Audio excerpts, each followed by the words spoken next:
episode of the DecaQuest TDQ Part 1, and we are honored to have Mr. Sandeep Dutt as our guest speaker today. I've always, kind of looked up to him as a mentor. He might not be knowing there are so many people following him, but after I read his book, My Good School, I just had to call him for the first episode. It is amazing. One of the my best books, concisely written, beautifully done. So, sir, thank you so much for coming in. And I would just like to give a brief introduction about myself also. This is Malishri, the host of TDQ. And I am a microbiologist by profession, but a very, very passionate educator now. We are into STEAM education, and I founded Ignited Minds Innoventures, which is promoting conceptual and integrated learning in schools pan-India and in Middle East. So about Sir, most of the people joining in and watching us live would know. Sir is an authority on school improvement coaching. He helps deliver schools deliver better coaching the management, the teachers, and improving the system as whole. And he's also the founder of Learning Forward. He has been the chairperson of Fab India School in Rajasthan, and also Bhadrarjun Artisan Trust. And from Dehradun, he has moved to Rajasthan. We need to ask that to him. Besides that, he loves mountaineering, he loves to run, and he loves to write books. Of course, he's an ace author, I can say that. So, Sir is also a social entrepreneur, and he has been into this field, getting passionate educators on a platform called Learning Forward India. So, welcome on board, sir. I'm repeating myself for some viewers, but I had to do it. Thank you for the double welcome. Yeah, can't help it. It'll add value to the show, the double welcome. In case someone missed it. Yes, sir. Yeah. Sir, so the first question that I wanted to ask, that you have been an alumnus of the Doon School. So how did it help you grow as a person or nurture you What was so special? Absolutely. So I know this is quite an enigma, what we call the Doon School. And this question does come up. It kind of overshadows my CV sometimes, despite the fact it's just one cycle of life of a mere 5-7 years. Yeah. So what really I think best in 2 minutes I can really tell you what really the school gave me and what I really treasure about the school. What I really treasure about the Doon School is a sense of service. And if I look back my 5-7 years in school, it really gave me the understanding of what is humility. And I think this perhaps is a turning point for every individual in the life, and more so for a teacher or a student or an education institution. Perhaps humility is the utmost value, or I would say the quality of life which matters. And if you look back the way the Doon School is designed, I'm using the word design because I'm actually referring to the curriculum. It says that the school will give you citizens who will go out to serve, it will give you a meritocracy who will go out to serve and be better citizens. That's the theme of the school. Yes, every school will have all kinds of citizens growing up. Sure. We also have our challenged ones whom we are sometimes not happy to acknowledge. That's with the whole society. But perhaps what is common for all of us is the spirit of being able to stand up and serve. That I think is an essential part. And why that is, today you talk of SUPW, you talk of things like that from the CBSE's perspective, or social work or socially useful productive work. Yes. It'll be interesting for me to share that it essentially came out of the Doon School curriculum. So in the middle 70s, When people saw this was an integral part of the Doon School curriculum. Doon School is a curriculum in itself. So it essentially revolves on the curriculum of giving equal importance to service, skill, sport, and study, which is what I live and which is what I say every day. Yes. And every school has to do that. So Doon School, whether you are a person who's got an inclination for service or for skill or for sport or for study, you have an equal chance. And that's the strength of the school. It does not differentiate that I have to only marks and become academically meritorious, as you want to call an academic well-to-do child. It appreciates everyone. So you have a games blazer, you have a scholars blazer, you have school colors, you have a service cup, you have a cup, just about for every activity in school at the same par level. And that's what makes the Doon School a great curriculum. So, sir, you're like, after studying in Doon School, which we consider to be the elite class school, the thing that you learned the most was humility. That's really interesting, and service to the people. So I think being a social entrepreneur comes from somewhere from the Doon School education only, that you have to help around and spread educator. And so how has your journey been as an educator? Yeah, so like you so beautifully said, that you have to serve the people. That's the ethos. And if you look at the journey of an educator, the only thing an educator really does is serve the people. You may say that academics, there is skills, but bottom line is service. If the sense of service is not there with an educator, there is something going to be amiss in the educator's effort in delivering any kind of quality of learning. Because teaching is the biggest service, it's the biggest form of service. Don't look at it as a profession. Look at it as the biggest form of service. And humanity has to be most grateful because the sense of service is there in a reasonably large number of individuals whom we actually describe as teachers. Sure. But remember, there's a teacher in each one of us. Yeah. There's a teacher in the form of a parent, there's a teacher in the form of your friend, Right. There's a teacher in the form of your colleague, there's a teacher in just about nature. Yeah. The biggest teacher is your nature. The plants which go around you, your environment gives you a message. So you have to have this kind of feeling for the elements you connect with. Then only you learn. So that's the sensitivity you need to be a teacher. That's why I keep saying that if you know what is humility, you will be a teacher. Yes, the other qualities will come. Other qualities like trust, care, compassion, they all come along. But it has to start with humility. So I think, so humility, and I think an aptitude to learn makes you a better teacher. Yeah, you have to constantly evolve as a teacher also. Like you have mentioned in your book, I really thoroughly read it, so that the teachers also kind of need motivation at times. They kind of get bored of the environment and monotony. So they also need that pepping up and, need to be very passionate to evolve. Like for the pandemic, the teachers became suddenly so tech savvy, the generation, around us.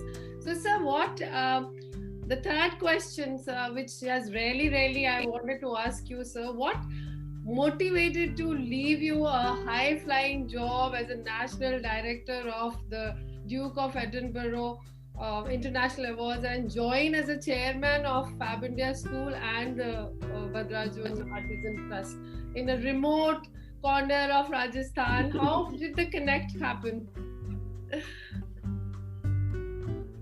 Yeah, see, like you said in the introduction, I've always been connected with the environment around myself. So when you look at my life, it's been very passionate about mountaineering, trekking, outward bound. And I firmly believe that the classroom is just below the sky. That's it. So it's not the boxed wall structure which is so-called conceptualizes as classroom. So anything under the sky is part of your classroom. So that's my inner belief. And that's why if you see, and to answer your question very simply, what I learned with the Duke of Edinburgh's Award all my life, I spent over 30 years with them as a volunteer, as a coach, whatever you want to call me. I got my first award from them in 1975 when I got my bronze. Wow. And I got my gold from the Duke of Edinburgh's award program in 1979. So if you look at the history of the Duke of Edinburgh's Award, they celebrated 50 years in my tenure. Wow. They had perhaps been not anyone who had put in 33 years of service in the award program. So from my 16, 17 years when I got the gold to when I was 50, I actually spent my entire life growing up in the award. So the award program took me from India to Australia to Kenya to just about everywhere. And the emphasis on the award also was diversity, inclusion, and belonging. So when I looked at the award and I said, okay, large part of it is program and advocacy. But I was very keen in trying to live the program and advocacy. And that was the reason why I chose a different way of life. And all my life, this is my 7th avatar as a, you want to call a profession. Every 5-7 years, I like rethinking and going back to the drawing board. So after doing so many years, I realized that as country head of the award program, I could have done that another 5, 10, 15 years till the age I was 75 also, if you ask me, because that's the age the organization looks at you. It's like you become a senior after that. So what happened in the award program, I learned so much, and I realized that the award program, you use a word when you were talking about the school, Doon School in particular, use a word called elite. Now, elite is a very misunderstood word. Okay. Now, elite means respect and honor for being able to serve and lead. As simple as that. Elite doesn't mean to have a negative connotation. You know, today you say he's an elite. No, you normally refer to it as a very negative undertone. True. So the whole idea of elite is leadership. So if I look at elite as a leadership, so having worked so many years in the program, I said this leadership must translate into some kind of transformation at the grassroots level. So if I could have stayed safely within my cocoon of my network, my people, my life, my same people, but I wanted to go deeper, and I said, how can we transform lives? Now there's a difference in simply giving learning and training, and there's a difference in transforming lives. So that's the opportunity I got, where I said, okay, the first part of humility and learning is you must have limited resources. Then you respect nature, you respect the resource. So that was one part. Second, you want your resource to be well utilized. True. So when you have limited resources, people who understand the value of limited resources utilize them better. Right. And third, when you see the change, it's far greater in people with limits of resources than with people with resources. That's very true, sir. So these 2-3 things, and the way Fab India works, with the people who are just like what I would sometimes say at the grassroots, for fear of any other word. I thought that was very interesting. And if I looked at the Fab India philosophy, the philosophy is connecting the artisan to the market. And for helping the artisan become better, the bottom line was education and training. And when you look at education and training, it's just not skill building for entrepreneurship. It is actually giving a quality where you help them in actually understand the meaning of education. So we had to look at the way we thought, let's start a school. So that's the whole story. Where I wanted to apply what I had learned in my journey into the award program. I decided Fab India was a great opportunity to bring that to life. Brilliant, sir. Matlab, you wanted to serve as a passionate educator. You wanted to serve what you had learned in Doon School. And I've also read and seen videos about Fab India School.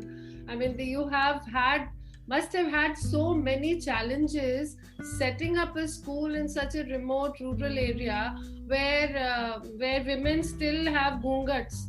They are still averse to sending a girl child to school because they want them to work at home. So being from Rajasthan myself, I have been to a lot of villages and seen people like that. So I also interacted with them. So sir, what were the challenges that you faced in this school, like as a when you were setting it up, convincing people yeah. Absolutely. So one thing I want to tell you is that book is really an evolution of thought from Fab India School, because it is written in my life post the Fab India School involvement. Mm-hmm. Despite the fact it carries part of my life before the Fab India School, and sometimes I call this as a story of a school, a biography of a school. Yeah. And a biography of school, the most important character is the teacher in it. So if you see teacher as the hero, then this book will give you a script. So that's how this book came up. That's one. Second, as far as the Fab India School is concerned, the school was set up in 1992. And I only came into the picture when they had put in 20 years of work. So credit of the school has to go to William Bissell, Ravi Kemmel, John Bissell, the people who wanted the artists to actually feel comfortable. True. So what happened when William started his life in Bali? That was by happenstance. He went to Bali and he wanted to start his life fresh. So he set up a trust, and the trust was to help artisans as a cooperative to connect their products to the mainstream economy. Yeah. But it just so happens that the trust could not do much of that. So they all sat down and said, he asked the artisans what he could do for them. So they said, "Aap hamari bachchiyon ke liye school bana do." Very simple. और जब बच्चों के लिए school बनाओगे वो अंग्रेजी वाला बनाना. So that's how the Fab India story started. So and William was very keen. It should be a piece of land brought to life. It should not be a room which you call a school, but a piece of land brought to life.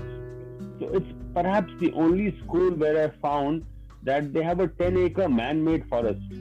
Oh. Okay. Imagine in the school, over 60% of the space is left for nature to regenerate. So if that is not perhaps the best school, so I just went there. I had a 3-year tenure with the Duke of Edinburgh's award, which was completing, and I was thinking, should we renew or not? And I was walking with William Bissell in Delhi in a park. So he said, "I want you to do me a favor." I said, "Now what?" Because being in retail, we have seen each other in business for a large number of years. So he recommended that I take a journey, and as I had traveled to hundreds and thousands of schools, I actually go and have a look at his school. So I took this train from Delhi and I got off at a station called Phalna. And from Phalna, when I went there for a day, but I spent a week. Wow. I said, this is it. Now, here was a school which had 3-4 very unique things. One, it had a forest. Second, because of the forest, which was created on an arid piece of land, they could harvest water. So they were harvesting water, they were harvesting air, because if you're a forest, you get your air also. So, and then more than anything else, there was so much sun there, they were also harvesting sunlight. What are you talking of solar light these days?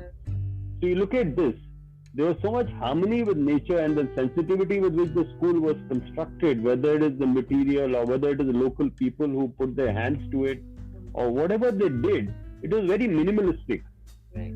Which takes me back to what I was brought up in Doon School, where we were told that you must be minimalistic in your life, but you must be maximum in terms of impact.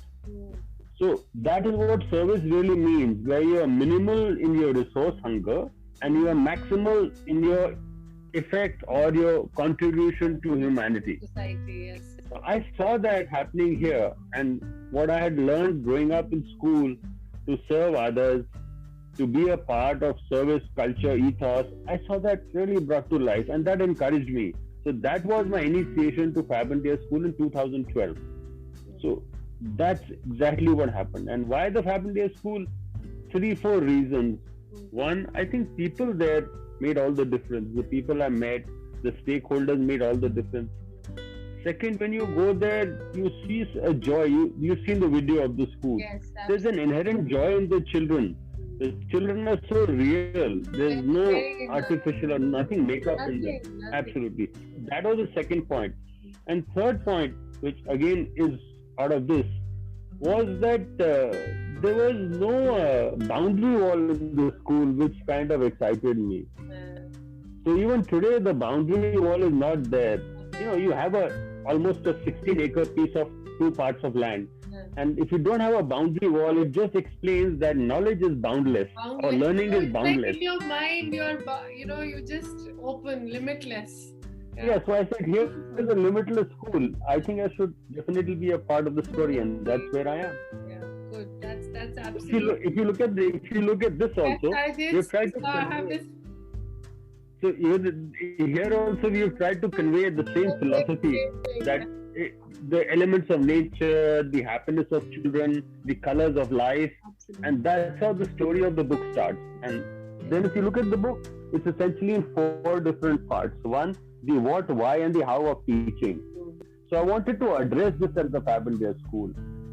How do you really go about transforming teachers' lives? So that is another reason why I was interested in going to the Fabindia School. And then my focus has only been #happy teachers all along, and it will always be. People say that a school is for children. I say no, school is for teachers. So I am of the opinion, like in business, we are for customer centric, we have to be staff centric. So in schools, you have to be teacher centric. So the Fabindia School firmly believes that teachers make all the difference, and we must concentrate on staff leadership development. So that's the reason why I am here. Brilliant, sir. Absolutely brilliant. And I would love to visit this school. I've been wanting, as soon as I came to know, like about 6 years back, when we just started in Jodhpur. I started Ignited Minds in Jodhpur. Rajmata was my first school. So because we have been in Jodhpur for so long, so then we got different schools, and then I suddenly said, oh, Fabindia is a showroom in Delhi. I was like, what school is this?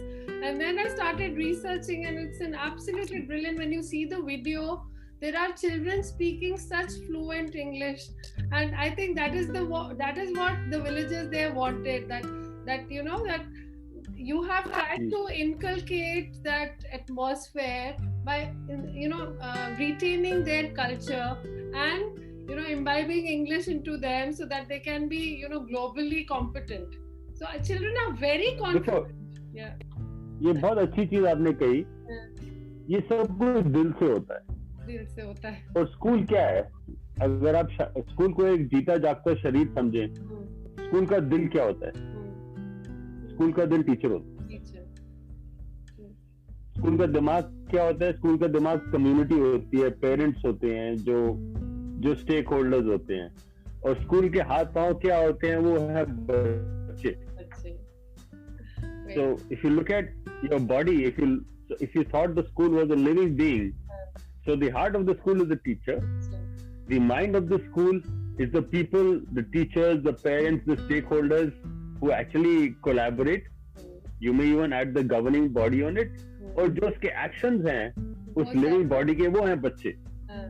So the mind is the heart is the teacher. जो बच्चों की खुशी है, जी जो बच्चों की खुशी है कैसे आएगी? जो बच्चों का खुशी का एक्शन है, जो उनकी एनर्जी आप देखते हैं, जो हैप्पीनेस देखते हैं, वो तब आएगी जब दिल में टीचर हो गया उनके, और उनके माइंड में और उनकी बैकग्राउंड में उनके पेरेंट्स और स्टेक होल्डर्स उनके साथ हों. That is how school has to be. School has to be living.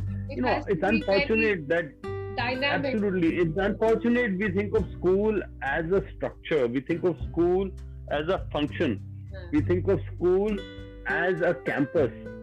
No, it's not a campus. That's what school is an ecosystem. In the book also yes, you absolutely. mentioned. A school is an ecosystem. And if you see an ecosystem, it works on a life cycle. In biology, you do STEM. Yeah. So, how does the life chain of life work? And if you see a school as a cosmos of a chain of life, you see everything changes.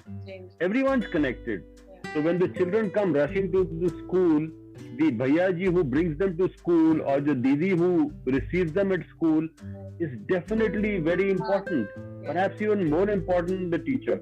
So that's the sensitivity a school must have. Absolutely, so beautifully said. बहुत ही सुंदर. मतलब it's an entire living system which we are looking after so that our children can get the best out of it. Yes. Absolutely. So school is a living system. You took the better word, being STM. You know it better. Because school is a living system. I love the. And that's why the school without boundary. Yeah, that's why I said here was a school without a boundary wall. So when CBSE writes to us, make a boundary wall, we said, we don't need a boundary wall. We are so secure, our children. I mean, because we are within our boundaries, if you want to look at it that way. And अगर हम अपनी हैसियत, अपना प्रेम, प्यार बना के रखेंगे, तो कभी आपको इनसिक्योरिटी आएगी नहीं. अब हाँ, इसमें इनसिक्योरिटी है नहीं. फैबेंडिया स्कूल की स्टोरी देखें या माई गुड स्कूल की स्टोरी देखें, इनसिक्योरिटी क्यों नहीं है? Very simple. टीचर की रिलेशनशिप बच्चों के साथ स्ट्रांग है, टीचर की रिलेशनशिप पेरेंट्स के साथ स्ट्रांग है, टीचर की रिलेशनशिप मैनेजमेंट के साथ स्ट्रांग है, और टीचर की रिलेशनशिप टीचर के साथ स्ट्रांग है. अगर ये आप 4 कड़ियां जोड़ देंगे, ये 4 जो धागे हैं सब टीचर के साथ हैं.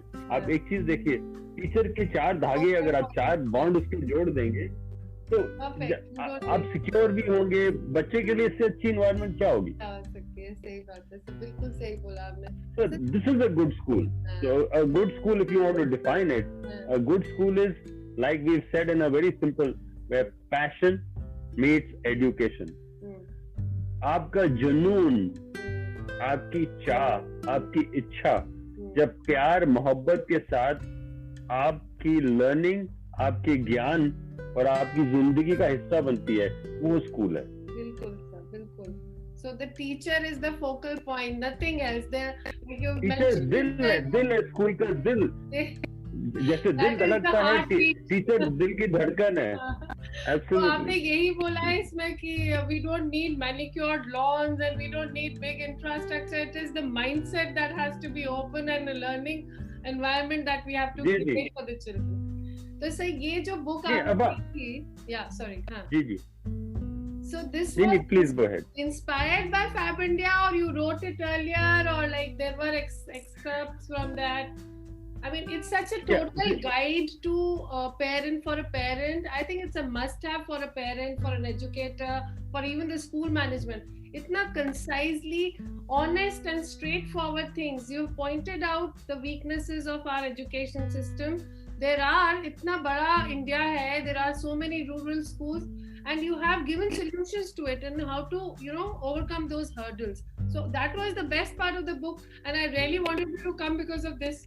So, sir, so how did you get inspired? Like, sorting your thoughts is such a difficult task, and you've even managed to touch on, the how to bring joy in learning, how to, for a child, and how to, make a teacher more motivated. सब assessments भी आपने mention किए, इसमें कैसे होने चाहिए, honest assessments. So all this you have mentioned. So how did you get inspired to write it? Like, when did you want to, that I want to? This, ये मेरी 4th किताब है, by the way. मेरी पहली किताब नहीं है. And luckily इस किताब में मुझे मौका मिला कि मैं इतनी इजी तरीके से इस किताब को लिखूं कि चाहे बच्चा हो, चाहे टीचर हो, चाहे मैनेजमेंट हो, हर एक स्टेक होल्डर इस किताब को पढ़ सके. अगर आप देखेंगे इस किताब में चैप्टर भी बहुत छोटे हैं. बिल्कुल शॉर्ट, इंटेंशनली चैप्टर बहुत छोटे हैं. और इसमें जो भी मेरी जिंदगी के जो ट्रैवल्स हैं, उसमें से जहाँ भी मेरा कनेक्शन हुआ है, उसमें से कुछ ना कुछ आपको इसमें मिलेगा. So it is like a semi autobiographical book of my real life experiences. That's one. Second, अगर आप किताब को देखें, ये पहली बात करता है what, why and how of teaching, because that is crucial. Second, we talk of what education and learning is. That's the second part. Then we talk of lessons for life, like you were talking about parents and stakeholders who can take out of it. And finally, we give a little message to the school leadership.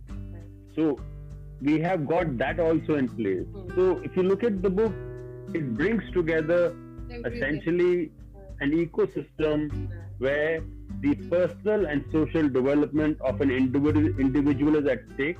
Absolutely. And to handle the best ecosystem for the personal and social development of the individual, the stakeholders, who are, I will repeat slowly, teachers, parents, students, management. Now, all four stakeholders have to have the most beautiful relationship. And only when this relationship is strong will you build My Good School. True.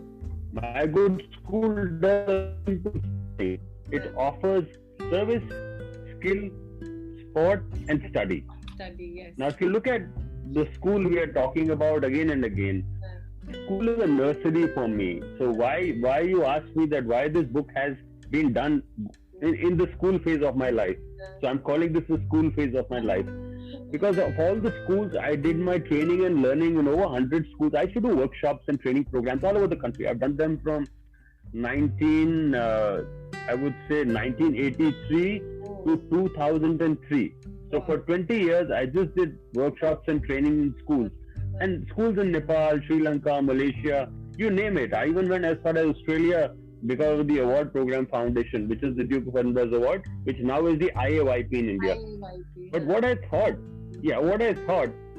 if you look at the Finland system, if you look at the Singapore system, if you look at the American system, everywhere what is common is experiential learning. Yeah. And when you have to bring learning to life, whether it is for a sports person or whether it is for a skills person or whether it is for a person who is just studious, it must be in harmony with nature.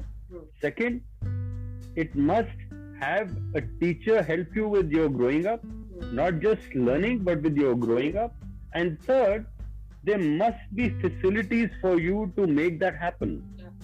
Now, you will definitely talk of facilities, I'm not denying that, but facility does not mean that I must have Olympic-sized infrastructure or Olympic-sized swimming pool.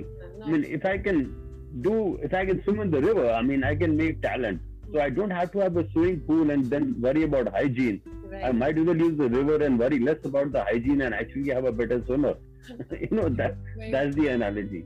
So that's how the book grows. The book grows simply by looking at nature as the biggest teacher, the teacher as the facilitator, and the child being the happy child to learn at the school. That's how joy of learning happens. True, sir. So, abhi thoda sa like we've got the hang of the book and we've got the hang of the Fab India School, which I'm definitely going to visit. I would really want to.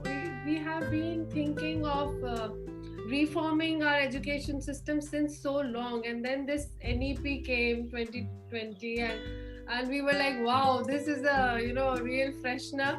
And we have integrated learning, and students can pick and choose. And during my time, I used to be wondering, why can't a physics person take, painting and art? Why can't the physics person take psychology? There were no combinations available, only fixed. So we made it so much more dynamic. Now, sir, I just want to ask, urban cities, the schools are very sorted but in rural India, if you think, when we think of service and as a passionate educator, NEP is going to pose a little more, it's going to be, challenging. So, sir, kaise ye challenges, what do you think would be the greatest challenge in implementation of NEP? Yes. NEP एक चीज बड़ी अच्छी identify की है, which is learning for teachers. Yes. If you see a large part of NEP focuses on the teacher element. It's not, believe me, your urban schools are not sorted out. Because why urban schools are not sorted? I want to counter what you said. They're not sorted because the teachers don't have that empathy which teachers will have in a nature-connected rural setup. Now, because they have longer hurdles, longer milestones, tougher challenges ahead, the teachers there are far more caring. And this is a fact.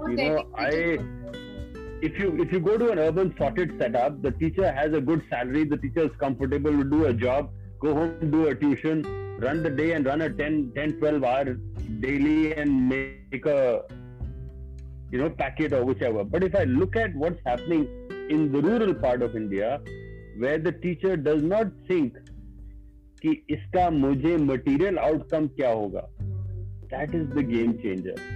So what is the NEP saying? NEP saying is 3-4 very essential things.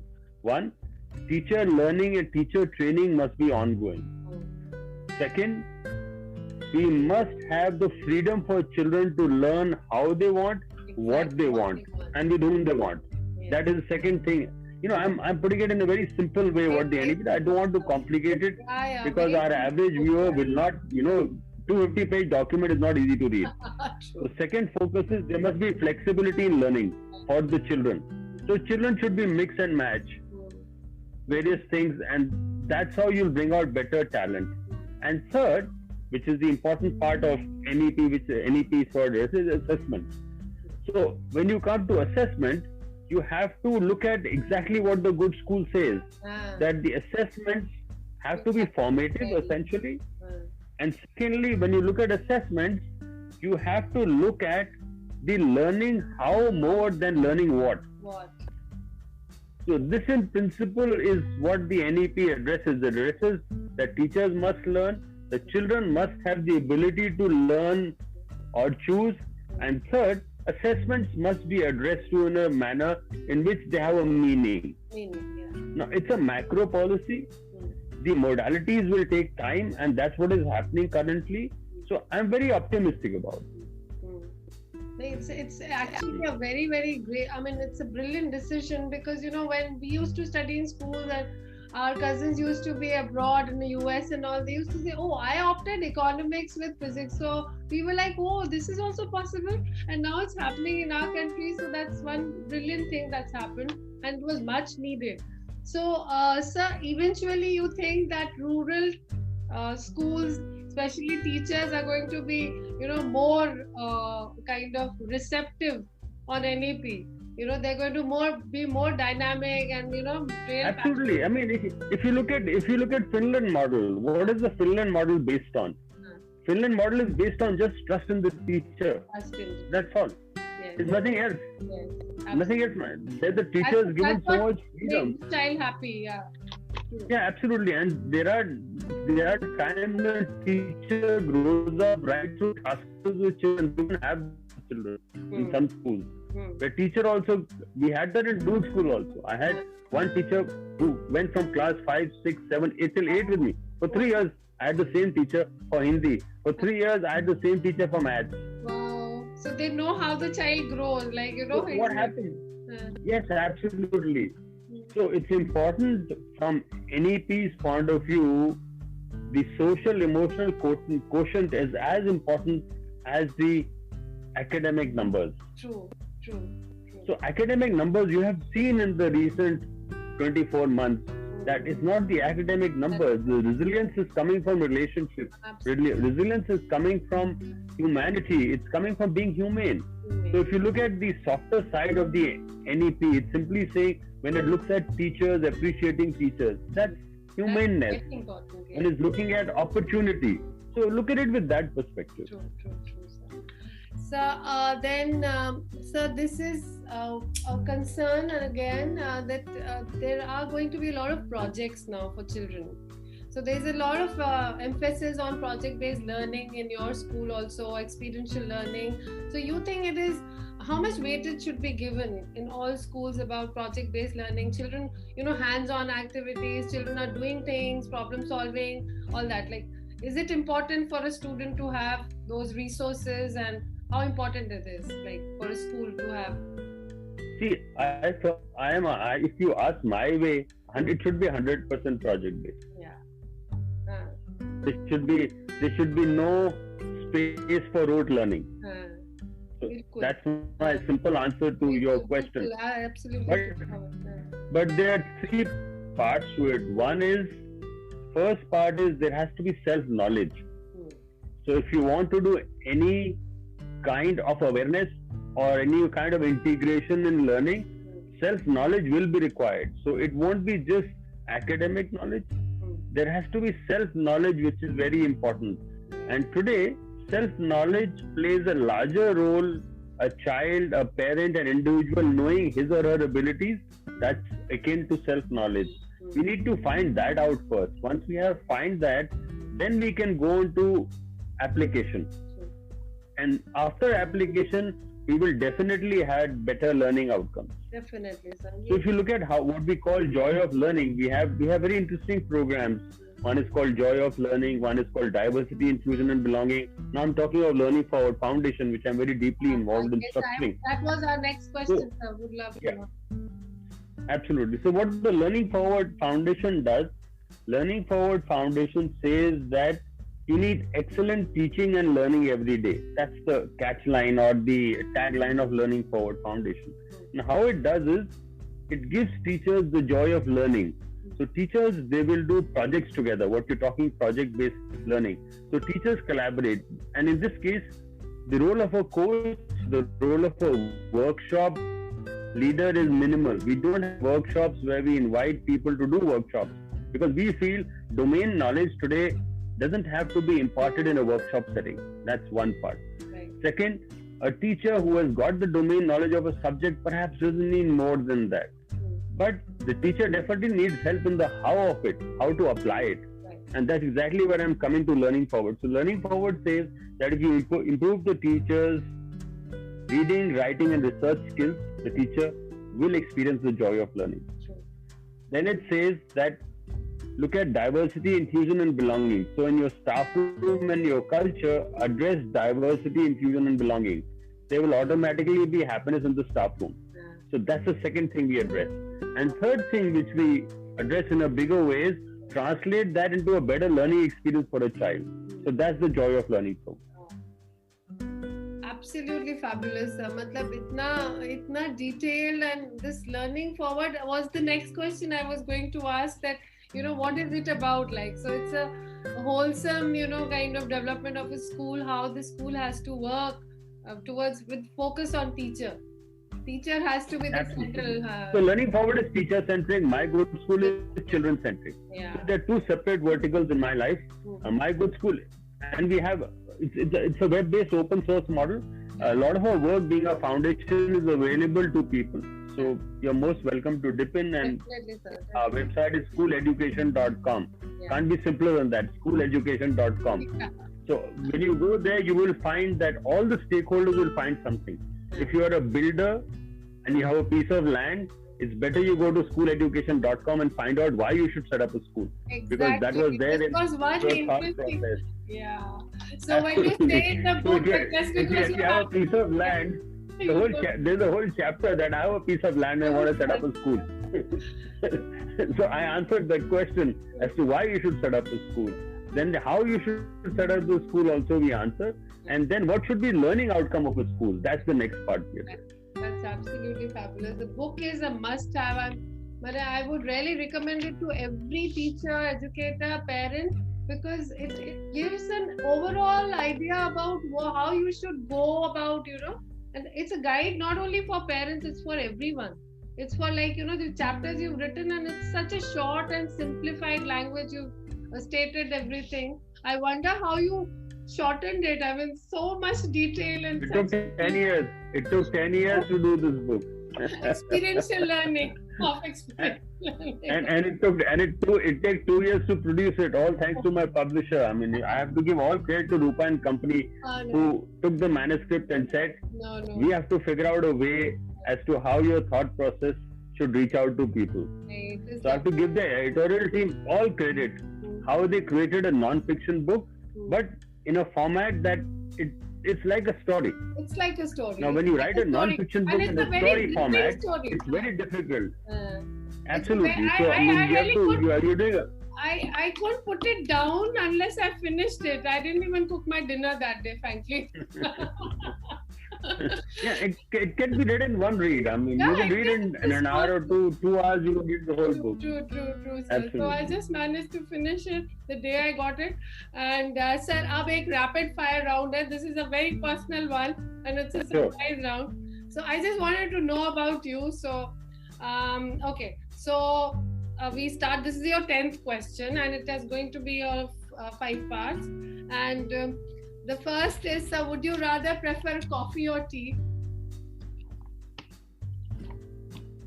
Yeah, I would brew coffee.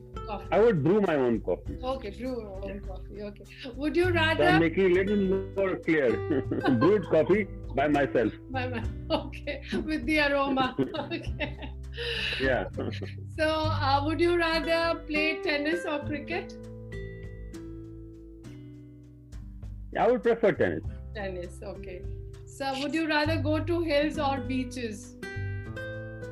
Yeah, I'm a hills person. Hill person.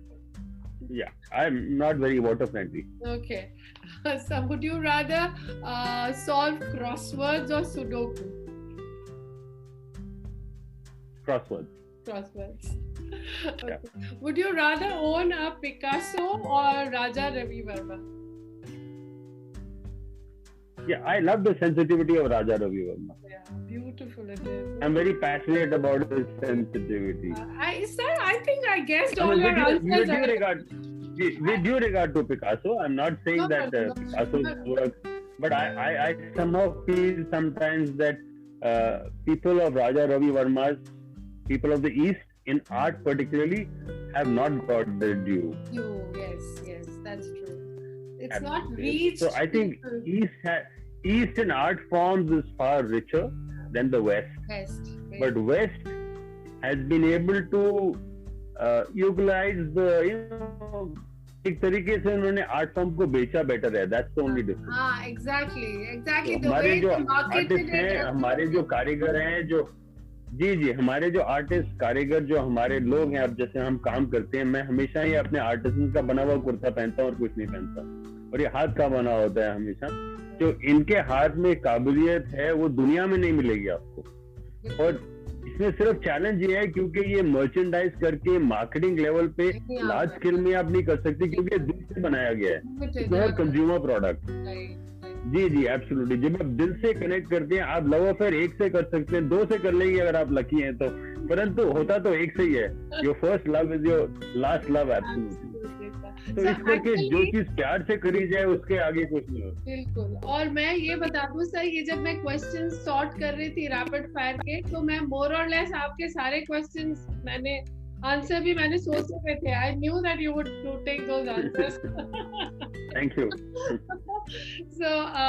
So because I'm also a runner, I love to run and hike. So whenever we go to mountains, I love to hike. I just go early morning and go alone. Sir, I really would want to ask you zillion questions, but शायद मुझे आपका वहाँ पे आके one-on-one interview लेना पड़ेगा. So this is Deca Quest, so we need to finish now. And it was absolutely brilliant talking to you. It was wonderful, sir. Such an enriching experience.